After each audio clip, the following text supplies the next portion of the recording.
Hello everyone, welcome back to the channel. MLS के इस channel में आप लोगों का बहुत बहुत स्वागत है और हम वोकैब बेटा की सीरीज के साथ हाजिर हुए हैं।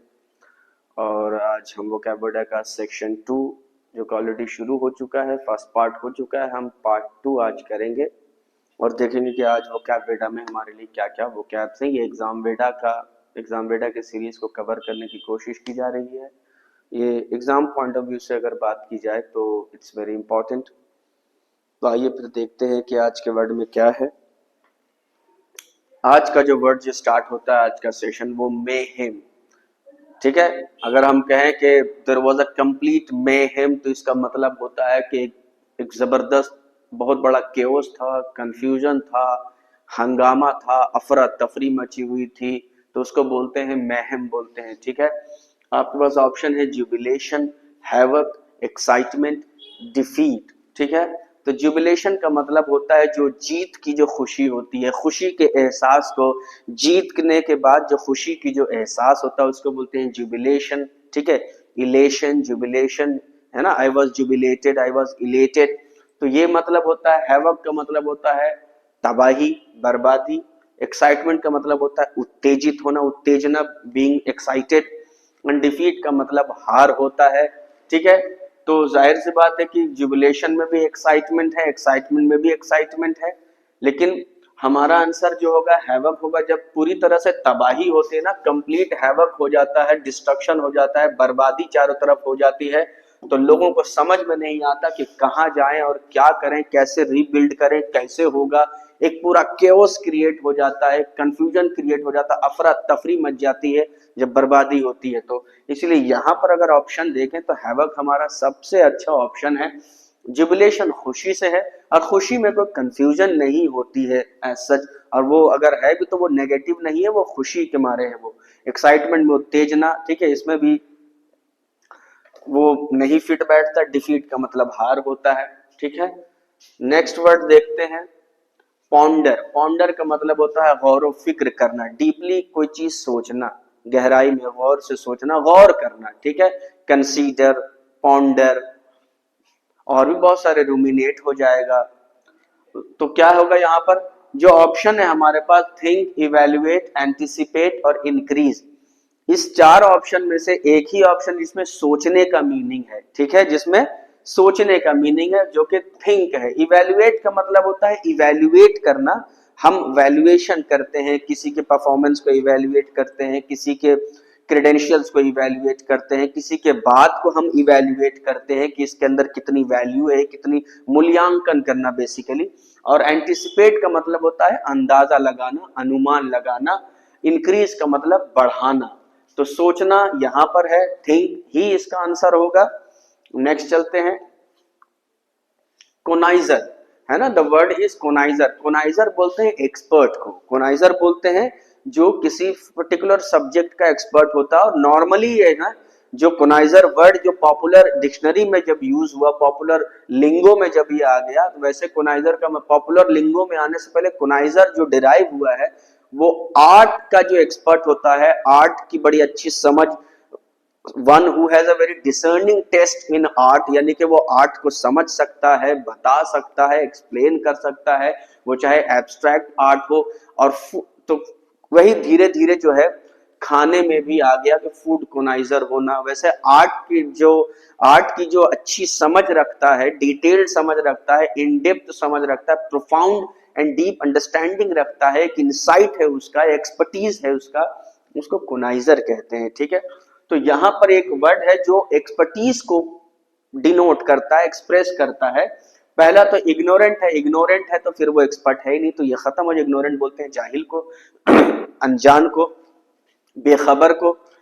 Government, interpreter, delinquent. ठीक है, तो यहां पर ऑप्शन हमारा गवर्नमेंट है, जिसको कहते हैं कोनाइजर ऑफ फूड को कहते हैं। जो गवर्नमेंट होता है वो खाने का कोनाइजर होता है। ठीक है, इंटरप्रेटेड एक तरह से सिनोनिमस है कोनाइजर का, क्योंकि अगर कोनाइजर अगर आप है ना, तो आप आर्ट को एक्सप्लेन कर सकते हैं, किसी क्राफ्ट को आप एक्सप्लेन कर सकते हैं, आप इंटरप्रेट कर सकते हैं, समझा सकते हैं, डिस्क्राइब कर सकते हैं, एलुकिडेट कर सकते हैं। But interpreter in a way synonym है, लेकिन आप अगर कहें मैं इंटरप्रेटर हूं तो वो ये एक्सपर्ट नहीं समझेगा, वो कहेगा ये लैंग्वेज को ट्रांसलेट करने वाला है, लैंग्वेज को इंटरप्रेट करने वाला है, from English to Arabic, Arabic to English, Spanish to Chinese, Chinese to Japanese. ठीक है, तो इस तरीके से इंटरप्रेटर को देखा जाता है। अब चूंकि सिंस कोनाइजर भी इंटरप्रेट कर सकता है, तो एक तरह से देखा जाए तो कोनाइजर जो है इंटरप्रेटर भी सिनोनिमस है, लेकिन हमें एक्सपर्ट देखना है तो वो सिर्फ गवर्नमेंट में है, जो एक्सपर्ट ऑफ फूड को कहते हैं, कोनाइजर ऑफ फूड को गवर्नमेंट कहते हैं, गोमे कहते हैं। ठीक है, और डेलिंक्वेंट वो होता है जो क्रिमिनल एक्टिविटी में इन्वॉल्व रहता है, अक्सर यूजुअली जो क्रिमिनल एक्टिविटी में इन्वॉल्व रहता है, और बड़े को नहीं बोलते हैं, बच्चों को बोलते हैं, जो छोटी उम्र के होते हैं, यंग जो होते हैं, बिल्कुल टेंडर एज के होते हैं और क्रिमिनल एक्टिविटीज करते रहते हैं हैबिचुअली, उसको डेलिंक्वेंट बोलते हैं। ठीक है, नेक्स्ट वर्ड है शिवर। शिवर का मतलब होता है कांपना। ठीक है, और यहां पर एक वर्ड है जो कांपने का मीनिंग दे रहा है, फील महसूस करना, अलग हो गया। रॉक का मतलब एक सॉलिड सब्सटेंस होता है जिसको चट्टान बोलते हैं, पत्थर का एक बड़ा सा टुकड़ा होता है रॉक। ट्रेम्बल का मतलब कांपना होता है। मूव का मतलब होता है हरकत करना। ठीक है, हालांकि शिवर में भी आप कांपते हैं तो हरकत हो रही है आपके बॉडी में, तो इस हरकत की सिमिलैरिटी की वजह से मूव सिनोनिम होता है। ठीक है, लेकिन चूंकि हमें ऑप्शन में टेक्सचुअली भी देखना होता है, कॉन्टेक्चुअली भी देखना होता है, हमें मीनिंग में भी सिमिलैरिटी चाहिए, हमें इफेक्ट में भी सिमिलैरिटी चाहिए, तो रिलेटिबिलिटी जो है वो सबसे क्लोज किसकी है, वो ट्रेम्बल की है। ठीक है, शिवर जाड़े से कांपने को कहते हैं और ट्रेम्बल डर से कांपने को कहते हैं। दोनों में वो कंपन जो है, बॉडी का कांपना सेम होता है। ठीक है, इसलिए ट्रेम्बल सबसे अच्छा अप्रोप्रिएट ऑप्शन है। और रॉक जब एज ए वर्ब इस्तेमाल करते हैं, ठीक है, तो वहां पर भी हिलने के माने में आता है। ठीक है, यानी कि this particular incident has rocked his marriage, उसकी शादी को हिला के रख दिया। तो रॉक जब चट्टान से कोई चीज टकराती है तो चट्टान नहीं हिलता, वो चीज इधर उधर हिलने लगती है। तो वर्ब के सेंस में हो सकता है, अगेन ये फिगरेटिवली होता है, ये लिटरेरी फ्रीडम की वजह से हो सकता है, लेकिन चूंकि मैं कई बार समझा चुका हूं कि टेक्सचुअली कॉन्टेक्चुअली जो सबसे ज्यादा क्लोज होगा हम उसे ही चूज करेंगे, तो ट्रेम्बल हमारा ऑप्शन होगा यहां पर। नेक्स्ट वर्ड है प्रेस्टीज। प्रेस्टीज कहते हैं ना प्रतिष्ठा। ठीक है, प्रतिष्ठा, इज्जत, सम्मान, आन, ये मेरे आन की बात है, ये मेरे प्रतिष्ठा की बात है, ये मेरे इज्जत की बात है, ये मेरे नामूस की बात है, ये मेरे रेपुटेशन की बात है। ठीक है, तो इन्फ्लुएंस का मतलब होता है असर, effect, impact. Quality is quality, name नाम, वेल्थ धन दौलत। तो अगर आप किसी की प्रेस्टीज है तो बेसिकली क्या है, उसका नाम है, मेरा नाम रोशन करो, मेक योर नेम, अपना नाम रोशन करो, मेक योर नेम। ठीक है, अपना नाम रोशन करो मतलब अपनी कुछ पोजीशन बनाओ, अपना कुछ आन बान एक शान होनी चाहिए। तो ये नाम जो है सबसे अच्छा प्रेस्टीज को सिनोनिमसली देखा जाए तो सबसे अच्छा यहाँ पर नेम है। ठीक है, अगर रेपुटेशन होगा तो फिर रेपुटेशन होगा प्रेस्टीज का, क्योंकि यहाँ पर रेपुटेशन नहीं है, तो नेम करेंगे हम। ठीक है, एंड इन्फ्लुएंस भी हो सकता है, क्योंकि प्रेस्टीज एक बात असर की है। अगर कोई प्रेस्टीजियस इंसान है तो वो बड़ा ही रेप्यूटेड और इन्फ्लुएंशियल इंसान होगा, अदरवाइज प्रेस्टीजियस किस बात का। तो इस तरीके से इन्फ्लुएंस भी हो सकता है, लेकिन चूंकि हमें ऑप्शन में किस तरह से देखना है आप बखूबी जानते हैं, तो नेम होगा। स्ट्रिंजेंट, अच्छा स्ट्रिंजली कोई वर्ड नहीं होता है। ठीक है, इसको बेसिकली ये होगा स्ट्रांगली है। ठीक है, स्ट्रांगली,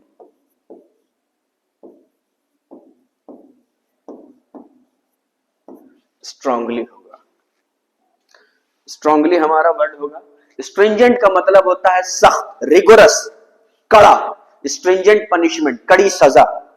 ठीक है, उसके दिल पर भी कड़ी इश्क में गुजरी होगी, नाम जिसने भी मोहब्बत का सजा रखा है। स्ट्रिंजेंट, टेंस, तनाव, एक तो ग्रामर में टेंस होता है, एक तनाव के मतलब में होता है ना, टेंस मोमेंट। स्ट्रिक्ट, सख्त। श्रिंक, साइज में छोटा हो जाना, सिकुड़ जाना, तो फिर स्ट्रिक्ट ही हमारा यहां पर ऑप्शन है। ठीक है, चलते आगे। इंसोम्निया, इंसोम्निया कहते हैं नींद ना आना, हैबिचुअली, है ना, बीइंग स्लीपलेस, नींद ना आना, sleeplessness, he is on insomnia, उसे नींद नहीं आती हैबिचुअली, तो स्लीपलेसनेस होगा, lethargy, lacking energy, zeal, drunkenness, state of being drunken, पिया हुआ होना, नशे में होना, अनकॉन्शियसनेस, अनकॉन्शियस होना, तो नहीं होगा, ठीक है।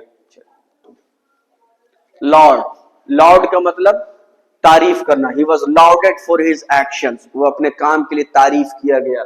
अब यहां पर चारों ही जो है ना ये तारीफ में बोले जाते हैं, एक तो तारीफ में बोला जाता है, रिस्पेक्ट में बोला जाता है, और कुछ बाकी ये तीन तारीफ है। लॉर्ड जो है कोई रेस्पेक्टेबल इंसान है, जज है तो मी लॉर्ड वगैरह बोलते हैं, लॉर्ड का मतलब भगवान भी होता है। यूलॉजी जो है किसी के बारे में प्रेज करना, स्पीच देकर, है ना, प्रेजफुल स्पीच, मतलब प्रेजिंग स्पीच को हम यूलॉजी कहते हैं, किसी के बारे में हम उसकी तारीफ करते हैं, ये फला है मरने पे, यूलॉजी होता है वो, तो तारीफ ही कर रहे हैं। प्रेज का मतलब तारीफ करना, एक्सटॉल का मतलब भी तारीफ करना, तो ये तीनों ही लॉर्ड का सिनोनिम होगा, लेकिन हमें तो एक चुनना है, तो यहां पर देखा जाए तो प्रेज इसका ऑप्शन होगा, क्योंकि ये एक खास मौके पे तारीफ होती है। लॉर्ड एक जनरल वर्ड है, हर काम के लिए तारीफ हो जाएगी, अच्छे काम के लिए, लेकिन यूलॉजी सिर्फ मरे हुए इंसान के बारे में अच्छी बात कहने को यूलॉजी कहते हैं।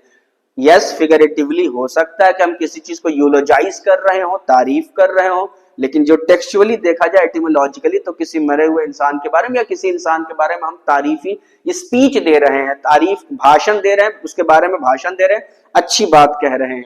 तो यूलॉजी एक सर्टेन कॉन्टेक्स्ट में यूज होता है, एक स्पेसिफिक कॉन्टेक्स्ट में यूज होता है, और एक्सटॉल जो होता है वो प्रेज से ज्यादा भारी वर्ड है, बहुत ज्यादा तारीफ करना, और ये बेसिकली पब्लिकली होता है, ओपनली होता है, और ये लिटरेरी अंदाज में होता है, तारीफी लिटरेरी अंदाज में होता है, और ये लिटरेचर में यूज किया जाता है, रिटेन में होता है, ठीक है, और बहुत एफ्यूजिव होता है, मतलब बहुत ज्यादा होता है। लॉर्ड मतलब लॉर्ड करना, तारीफ करना, प्रेस करना जनरल टर्म है, एक्सटॉल लिटरेरी टर्म है, जैसे थोड़ा सा एग्जैजरेटेड सेंस में तारीफ करना उसको एक्सटॉल कहते हैं, ठीक है। और प्रेज में कोई एग्जैजरेशन नहीं, लॉर्ड में भी कोई एग्जैजरेशन नहीं है। रिपरकशन, रिपरकशन का मतलब होता है कॉन्सिक्वेंसेस, रिपरकशन का मतलब होता है अंजाम, रिपरकशन का मतलब होता है इसके क्या असर होंगे, क्या नतीजा निकलेगा, क्या अंजाम होगा इसका, ठीक है। रिपरकशन, क्लेवर, चालाक, रिकलेक्शन, याद करना, रिकलेक्ट करने का मतलब होता है ना कि कोई चीज याद करो, रिकलेक्ट उन दिनों को याद करो, तो रिकलेक्शन वो होता है। रेम्यूनरेशन वो होता है जो हमारे काम के एवज में, काम की बदली जो हमने जितना काम किया उतना पैसा मिलना, उसको रेम्यूनरेशन कहते हैं। और रिएक्शन जो होता है ये क्या होता है, रिपरकशन और रिएक्शन सिमिलर हैं किस सेंस में, यहाँ पर तो यही सिमिलर है, क्योंकि रिपरकशन होता है किसी चीज के होने के बाद जो इफेक्ट जो उसका नजर आता है, जो इम्पैक्ट नजर आता है, जो उसका आउटकम निकलता है, रिजल्ट निकलता है, कॉन्सिक्वेंस होता है, उसको कहते हैं रिपरकशन। और रिएक्शन भी किसी चीज के होने के बाद जो आप करते हैं, जो दिखाते हैं, उसको कहते हैं रिएक्शन, ठीक है। तो रिएक्शन हमारा सिनोनिम है। बाकी तीनों वर्ड में ऐसा कुछ नहीं है कि कोई चीज हो गई और उसके बाद उसका कुछ दिख रहा है। इम्प्रॉम्प्टू, इम्प्रॉम्प्टू बोलते हैं एक्सटेम्पोर को, इम्प्रॉम्प्टू कहते हैं स्पॉन्टेनियस को, ऑन द स्पॉट जो होता है, यानी कि बिना तैयारी किए, बिना रिहर्सल किए ऑन द स्पॉट बोलना, ठीक है। तो यहां पर एक वर्ड है जिसका मतलब यही होता है, ऑलमोस्ट, ठीक है। तो वो है ऑफ हैंड। ऑफ हैंड ये होता है कि without any prior consideration, prior thought, यानी बगैर पहले से सोचे हुए कोई काम करना, वो ऑफ हैंड होता है, ठीक है। पहले से सोचा हुआ नहीं था, अचानक करना पड़ गया, वो ऑफ हैंड होता है, वो इम्प्रॉम्प्टू, ठीक है। एक्सटेम्पोर वो स्पॉन्टेनियस।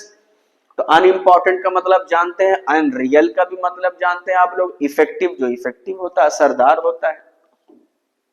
नेक्स्ट है फ्रुगैलिटी। फ्रुगैलिटी क्या होता है, किफायत शेयारी से होता है, कंजूसी और फजूल खर्ची में, यानी कि माइजर और एक्स्ट्रावैगेंट के बीच में जो आता है, जो ना तो एक्स्ट्रावैगेंट है, जो ना तो माइजर है, तो जो उन दोनों के बीच में आता है उसे फ्रूगल कहते हैं, किफायतशार कहते हैं। सोच समझ कर जुडिशियसली खर्च करना, जहां खर्च करने की जरूरत है वहां खर्च करना, जहां खर्च करने की जरूरत नहीं है वहां खर्च ना करना, इसको फ्रुगैलिटी कहते हैं। एक्स्ट्रावैगेंट वो इंसान होता है जहां जरूरत नहीं है बिला वजह खर्च किए जा रहा है, फजूल खर्ची। और माइजरली वो जो जरूरत है भी तो खर्च नहीं कर रहा, उसको कंजूस कहते हैं। तो इस सेंस में फ्रुगैलिटी का सिनोनिम क्या होगा? इकोनॉमिकल होगा। अगर आप इकोनॉमिकल हैं तो मतलब आप बचत करके चलते हैं, ठीक है, बचत करके चलते हैं, आप इकोनॉमिकल हैं। खर्च करते हैं लेकिन गैर जरूरी खर्च नहीं करते, अननेसेसरीली आप नहीं खर्च करते, आप प्रॉफिलिगेट नहीं करते, ठीक है, आप बहुत ज्यादा लेविशली नहीं खर्च करते। फुलिशनेस, बेवकूफी, एक्सट्रीमिटी इसका एंटोनिम हो जाएगा, क्योंकि एक्सट्रीमिटी मतलब एक्सट्रीम होना, ठीक है। एंथुसियाज्म, जोश में, तो इसका मतलब कुछ और है।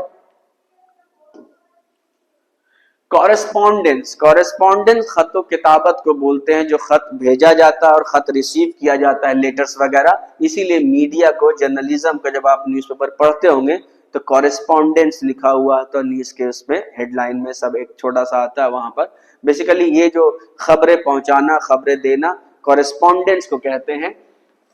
एग्रीमेंट्स जानते हैं आप लोग, कॉन्ट्रैक्ट भी जानते हैं आप, डॉक्यूमेंट, डॉक्यूमेंट होता है, लेटर्स ये खतो किताबत में आता है, ठीक है।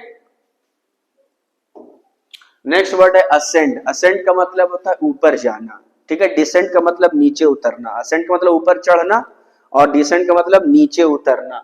अब यहाँ पर एक वर्ड है जो ऊपर चढ़ने के माने में आता है, जो माउंट कहते हैं, इसी से बना है माउंटेन। अब पहाड़ ऊंचा होता है, जब आप उस पर चढ़ते हैं तो माउंट बोलते हैं उसको, तो माउंट होगा। लीप का मतलब छलांग लगाना और ग्रो का मतलब बढ़ना, तो ये भी सिनोनिमस होगा कि ऊपर जा रहा है, ये भी बढ़ रहा, ऊपर जा रहा, तो ये फिगरेटिवली होता है, ऊपर जा रहा बढ़ रहा दोनों एक जैसा हो रहा है, लेकिन एक्चुअली में देखा जाए टेक्सचुअली तो कोई सच है नहीं। ये ऊपर चढ़ना हुआ, बाकायदा सीढ़ी से ऊपर चढ़ना हुआ, और माउंट भी ऊपर चढ़ना हुआ, बाकायदा हाथ पैर का इस्तेमाल होता है इसमें। और डेविएट का मतलब भटक जाना, ठीक है, डाइवर्ट हो जाना। फ्यूरो, फ्यूरो का मतलब होता है, मतलब आप यूं समझे कि फ्यूरो का मतलब एंग्री एक्साइटमेंट, ठीक है, गुस्से में होना। और आपके पास है एक्साइटमेंट, वरी, फ्लक्स, एंटीरूम, ठीक है। तो यहां पर आपको मीनिंग से समझ में आ गया क्या हो रहा होगा। तो एक्साइटमेंट, वरी चिंता को बोलते हैं, फ्लक्स जो बहुत ज्यादा चीजें आने लगती हैं, इनफ्लक्स होने लगना, बहुत लोगों का आपके देश में आना, ठीक है, उसको इनफ्लक्स, फ्लक्स का मतलब होता है बहना, ठीक है, बहुत ज्यादा मात्रा में होने को भी फ्लक्स बोलते हैं और बहने को भी बोलते हैं। जब कोई चीज बहती है तो बहुत तेज ज्यादा हो जाता है वो, आप भी इमोशन में बहने लगते हैं तो बहुत ज्यादा हो जाता है वो।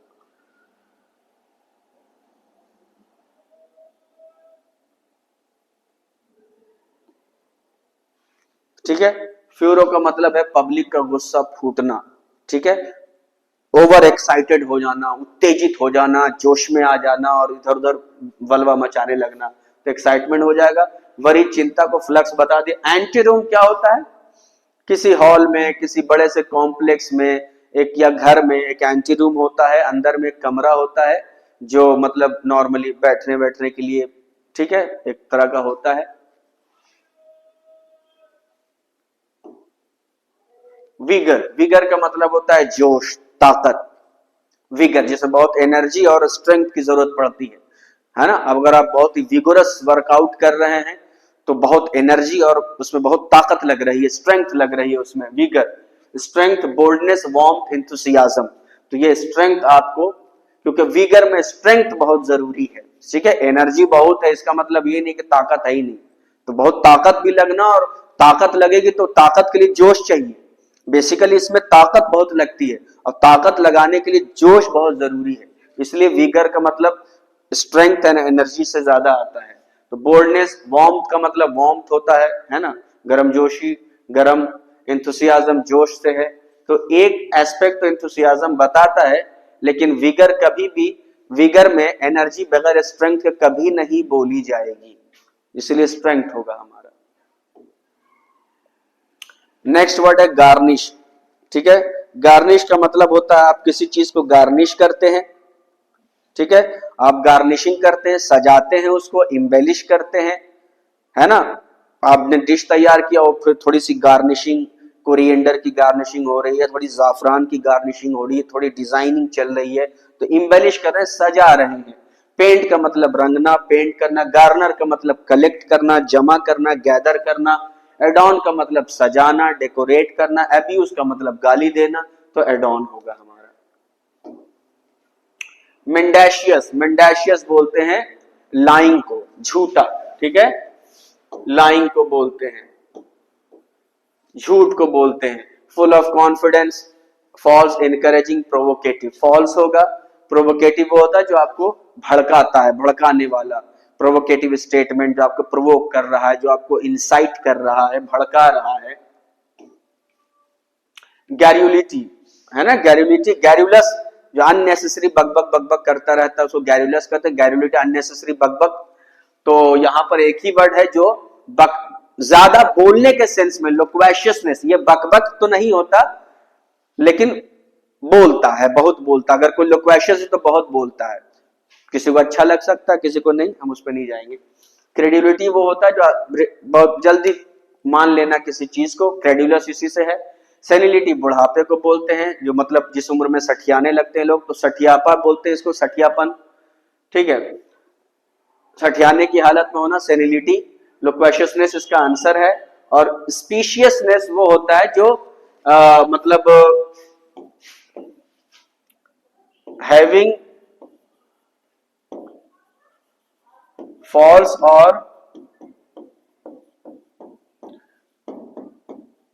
misleading look of truth या genuineness, genuineness, ठीक है। यानी कि अगर कोई चीज स्पीशियस, इसका मतलब है कि देखने में तो अच्छा लग रहा है, ये देखने में जेन्युइन लग रहा है, देखने में सच्चा लग रहा है, देखने में बड़ा बढ़िया लग रहा है, लेकिन एक्चुअली में है नहीं। यानी कि seemingly true and genuine but actually not, speciousness. Morose, morose का मतलब होता है उदास, ठीक है, हमने कई दफा क्लास में भी करवाया है मोरोज का। तो ग्लूमी होगा, बिकॉज अनॉयड का मतलब होता है इरिटेटेड, चिढ़ा हुआ। अब इसमें थोड़ा सा एंगर है, इसमें उदासी में एंगर नहीं है। उदासी में रूठना तो हो सकता है, नाराजगी का कुछ एलिमेंट हो सकता है, रूठना अलग है, उदास होना अलग है, नाराज होना अलग है। नाराज रूठना ऑलमोस्ट सेम ही है, और गुस्से में होना अलग है, चिड़चिड़ाहट में होना अलग है, ठीक है, इन सब में डिफरेंस है। एनॉयड, मूडी यानी कि टेम्परामेंटल, पता नहीं कब मूड बदल जाए, वो मूडी है। और डिस्प्लीज, नाखुश होना, नाखुश होना मतलब नाराज होना। ग्लूमी का मतलब सैड होना, उदास होना, और मोरोस का मतलब भी वही होता है। वोरेशियस, ठीक है, वोरेशियस रीडर अगर हम कहेंगे तो बहुत ज्यादा पढ़ने वाला, यानी कि किताबों का रसिया, यानी कि किताबों का भुक्खड़, मतलब इसको किताबें दो बस, इसको किताबें दो बस, किताबों की भूख है, ये पढ़ना चाहता है, बस पढ़ना चाहता है, तो वोरेशियस रीडर, ठीक है। लेकिन अब यहां पर जब बहुत ज्यादा इसको दो, इसको लालच है, इसको भूख है, तो फिर यहां पर क्या होगा, ग्लटनस, ये इसको खाने की लालच है, पेटू है, खावुड़ है, खाने वाला है, तो ग्लटनस ये सबसे अच्छा कैप्चर करा वोरेशियस के स्पिरिट को। ट्रूथफुल, सच्चा, फनी, मजेदार, वेंचरस जो फुल ऑफ जो वेंचर होता है, यानी कि फुल ऑफ रिस्क लेने वाले इंसान को, एडवेंचरस को वेंचरस कहते हैं, ठीक है। अवेकेंड, अवेकेंड का मतलब जागा हुआ, ठीक है। अब एक वर्ड है इनलाइटेंड, इसका भी मतलब हुआ जागा होना, लेकिन कैसा जागा हुआ, मतलब होश में आ जाना, मतलब अपने करियर को लेकर उसको अवे, मतलब अवे नाउ इनलाइटेंड है, इसका मतलब कि उस पर कुछ दिमाग में कोई रोशनी पड़ गई है, उसका कुछ नॉलेज उसका खुल गया, उसको सच्चाई का पता लग गया है, उसको इनलाइटेंड कहते हैं। उसको दुनिया समझ में आ गई है, इसकी फिलॉसफी समझ में आ गई है, इसको डेथ की फिलॉसफी समझ में आ गई है, इसको अपने करियर को लेकर ये जागरूक हो गया है, इनलाइटन किसी ने समझा दिया तो ये समझ गया। तो इनलाइटन कई सेंस में यूज होता है। तो यहाँ जागना, इनलाइटन में जो जागना होता है वो फिगरेटिवली जागना होता है। हम भी ऐसे जागे हुए हैं, लेकिन हो सकता है हम इनलाइटेंड ना हो। लेकिन अवेकेंड का मतलब होता है वो जागना, नींद से जागना, उसके बाद फिगरेटिवली ये इनलाइटेंड की तरफ जाता है। ठीक है, तो यहाँ पर एक दिया हुआ वेकेंट, तो यही हमारा होगा यहाँ पर, क्योंकि हमें टेक्सुअली देखना होता है पहले और फिर कॉन्टेक्चुअली देखना होता है।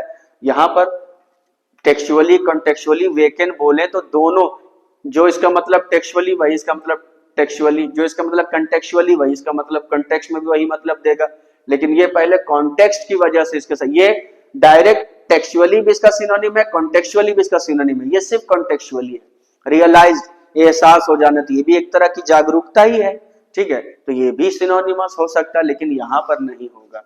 किसी को शुक हिला दो तो वो भी जाग जाएगा, ऐसे तो कहने को बहुत सारे रिश्तेदार मिल जाएंगे। ग्रेटिफाई, ग्रेटिफाई का मतलब होता है, इसी से बना है ग्रेटफुल, ग्रेटिफिकेशन, सेटिस्फैक्शन, ठीक है, संतुष्टि। तो अब क्या है, अप्रिशिएट का मतलब होता है कद्र करना, किसी चीज को तारीफ, अप्रिशिएट करना, उसकी कदर करना, उसकी वैल्यू को समझना। फ्रैंक का मतलब open, Frank, honest, candid. Pacify का मतलब शांत करना, ठीक है, काम करना, टू मेक समवन काम, डिस्प्यूट को सेटल करना, खत्म करना, झगड़े को मिटाना, पैसिफाई करना।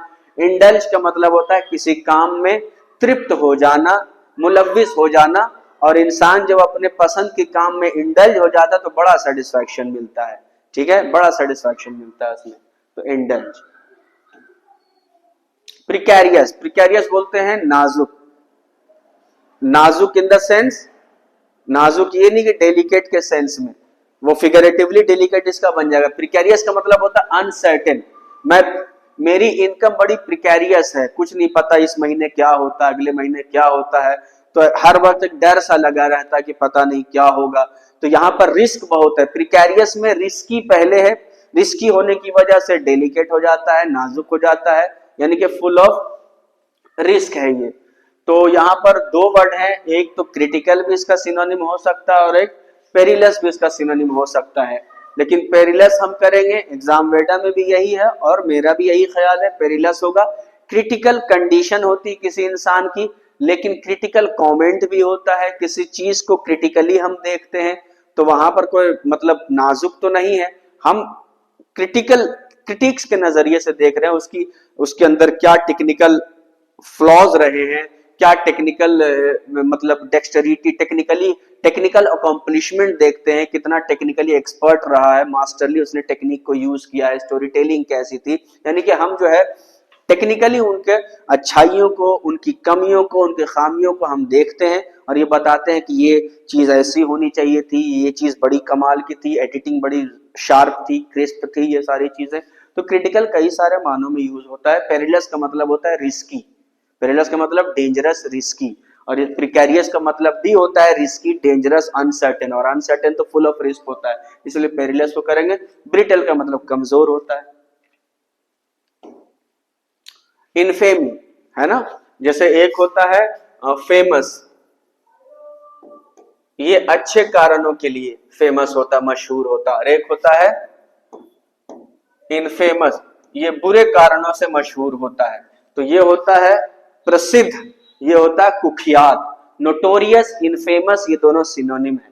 ठीक है, तो इनफेमी, इसमें कोई भी ऑनर नहीं है, डिसऑनर होगा। ग्लोरी, शान है, अच्छी नेकना, रेपुटेशन से ग्लोरी आती है, फेम से ग्लोरी आती है। इंटेग्रिटी को बोलते हैं, मोरल कैरेक्टर को बोलते हैं, स्ट्रॉन्ग मोरल कैरेक्टर जब होता है, ईमानदारी को, ऑनेस्टी को, और स्ट्रॉन्ग एथिकल मोरल कैरेक्टर को इंटेग्रिटी बोलते हैं। रेपुटेशन, नेकनामी, रेपुटेशन, फेमस, ग्लोरी, ये सारे पॉजिटिव वर्ड है, इनफेमी नेगेटिव है, तो डिसऑनर होगा। नेक्स्ट है मास्टरली, यानी कि मास्टरली मतलब मास्टर, एक्सपर्टली कोई काम करना। तो यहां पर देखा जाए तो है तो ये एडवर्ब, ऑप्शन हमारा, क्वेश्चन हमारा एडवर्ब है, लेकिन हमारे पास जो ऑप्शन है वो सब एडजेक्टिव में है। ठीक है, उसके बाद भी हमें चूज तो करना ही है। तो स्किलफुली कोई काम करते हैं तो वो मास्टरली होता है। क्राफ्टी में चालाकी है, क्लेवरनेस है। ठीक है, मीनिंगफुल, मीनिंग क्रूएल का मतलब जानते, तो स्किलफुली में मास्टरली आ गया, बेसिकली ये होना चाहिए था स्किलफुल्ली, लेकिन एग्जाम वेडा में स्किलफुल ही दिया हुआ है। और क्राफ्टिली होना चाहिए था। सिंटिलेटिंग, सिंटिलेटिंग बोलते हैं बड़ा चमकदार, फुल ऑफ स्पार्क्स, रोशनी से भरा हुआ। मतलब मैंने ये वर्ड क्रिकेट से सीखा है, ठीक है। अगर कोई जबरदस्त मतलब नॉक खेलता है, यानी कि डिफेंस नहीं कर रहा और जबरदस्त मतलब सिचुएशन बड़ी टाइट है, या जैसी भी सिचुएशन आया और बस अटैक ही कर रहा है, इधर चौके, इधर सिंगल, उधर डबल, उधर छक्के, और हर वक्त उसका मतलब बैट चल ही रहा है ब्लेड की तरह, ऐसा लग रहा क्या चमकदार आया और चमका के सबको चला गया, बोलते हैं what a scintillating knock that was, ठीक है। तो सिंटिलेटिंग, सिंटिलेटिंग चमक से है, आप लोग देखिएगा डिक्शनरी में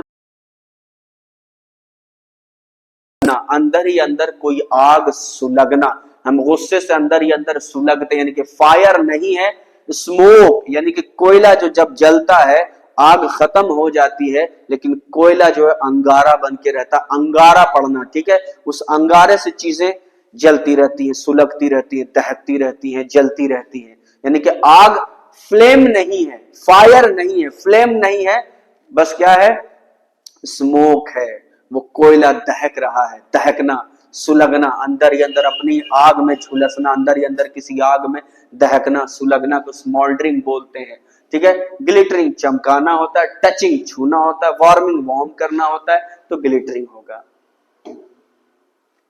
टेपिड, ठीक है, हॉट भी है, वार्म भी है, कोल्ड भी है, बॉइलिंग भी है। कोल्ड, टेपिड का मतलब गर्म होता है, तो बोल्ड कोल्ड तो होगा नहीं, ठीक है। हॉट और बॉइलिंग ये थोड़ा ज्यादा गर्म है, टेपिड बोलते हैं ल्यूकवार्म को, वार्म को, है ना। मॉडरेटली जो मॉडरेट गर्म रहता है, जिससे हम पानी नहाते हैं, जिससे वो वार्म वाटर से नहाते हैं या ल्यूकवार्म वाटर से नहाते हैं, टेपिड उसी को कहते हैं, मॉडरेटली वार्म को कहते हैं, ठीक है, ल्यूकवार्म को बोलते हैं। वोरेशियस फिर आ गया, ठीक है। अभी अभी मैंने बताया ग्लटनस लालची जो होता है, ग्रीडी, वाइल्ड, एंग्री, क्विक, पता आप लोगों को। उसके बाद आ गया यूनाइट, यूनाइट का मतलब इकट्ठा करना, एक जगह करना, कंबाइन करना, ऑप्शन में है क्या कंबाइन, कंबाइन ऑप्शन में है, यही होगा। अनफोल्ड का मतलब तो कोई चीज फोल्ड है, मुड़ी हुई, अनफोल्ड करना, उसको खोलना। और अनचेन, खोल देना, चेन, चेन का मतलब बांध देना जंजीर से, अनचेन जंजीर खोल देना, आजाद कर देना। अनहिंज का मतलब होता है किसी को पागल कर देना या दरवाजे को केवाड़ से उखाड़ देना, अनहिंज कर देना, ठीक है।